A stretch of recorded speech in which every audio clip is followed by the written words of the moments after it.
Chicken sandwich. ये कहानी जनकपुर नामक गांव की है। वहाँ एक जीतू नाम का लड़का रहता था। वो बहुत शरारती था, किसी को भी उंगली करता था, उनके साथ में मस्करी करता था। उसे कितना भी समझाओ वो अपनी हरकतों से बाज नहीं आता था।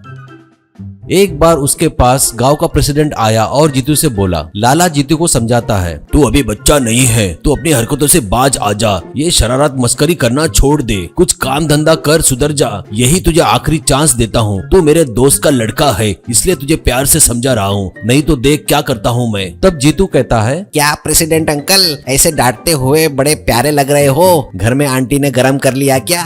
आप पूरा गुस्सा मुझ पर निकाल रहे हो। लाला, बेवकूफ, अभी तक इतना समझाने के बाद भी तू नहीं सुधरने वाला है ना, तू बिल्कुल नहीं सुधरेगा, तेरी जिंदगी झंड है। ऐसा बोलकर वहाँ से चला गया। ऐसे ही कुछ दिन बीत गए। जीतू एक धंधा शुरू करता है। वो चिकन सैंडविच का धंधा शुरू करता है। जरा हटके आइटम है करके लोगों को भी पसंद आता है। लोग बड़े चाव से चिकन सैंडविच खाने लगे। जीतू अच्छा खासा फेमस हो गया था। लेकिन जीतू की लोगों से मस्करी करने की आदत नहीं गई। वो अब भी लोगों के साथ मस्करी और शरारत करता था।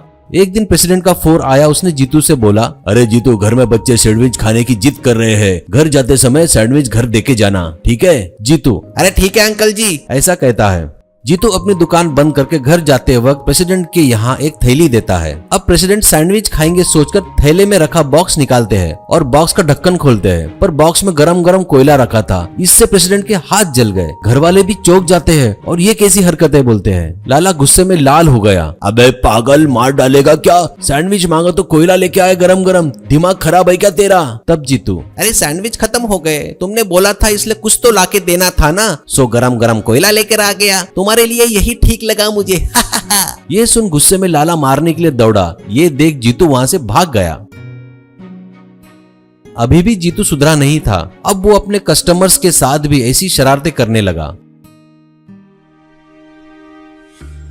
इससे परेशान होकर लोग प्रेसिडेंट के पास आकर उसकी शिकायत करने लगे। लाला, मैं समझ सकता हूँ तुम्हारी प्रॉब्लम, वो मुझे भी गरम गरम कोयला ऐसे ही दिया था, हाथ जल गए थे मेरे, फिर भी मैंने उसे कुछ नहीं किया क्योंकि वो मेरे एक जिगरी दोस्त का लड़का है। पर वो ऐसे नहीं सुधरेगा। इसे सुधारने के लिए मेरे पास एक आइडिया है। इसके लिए तुम सबका साथ चाहिए, क्योंकि ऐसे लोगों को जब तक मार नहीं पड़ेगी वो सुधरेंगे नहीं। एक काम करो, कल से जो भी उसके पास में सैंडविच खाने जाएगा, वो सैंडविच खाने के बाद जीतू को 2 थप्पड़ लगा के आएगा, ठीक है? और थप्पड़ क्यों मारा बताने की जरूरत नहीं है, बस ऐसा करो, फिर वो आएगा मेरे पास, तब उसको बताऊंगा। अगले दिन ऐसा ही हुआ। ग्राहक आते थे, सैंडविच खाकर उसे 2 थप्पड़ लगा के वहां से चले जाते थे।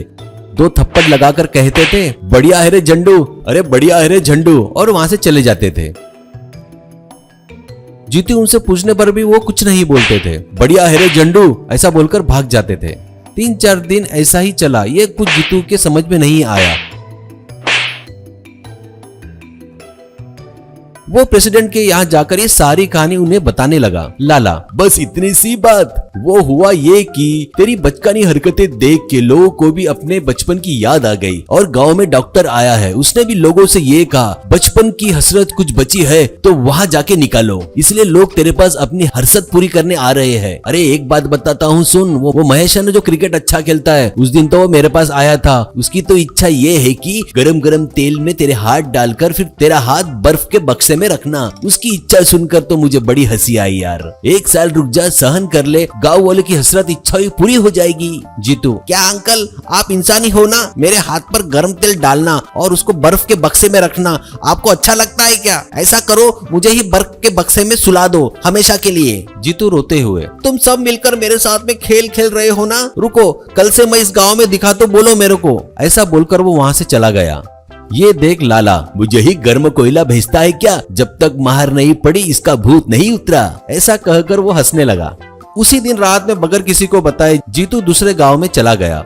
वहां पर वो चिकन सैंडविच की दुकान लगाकर अच्छे से चलाने लगा। अब वो सुधर गया था।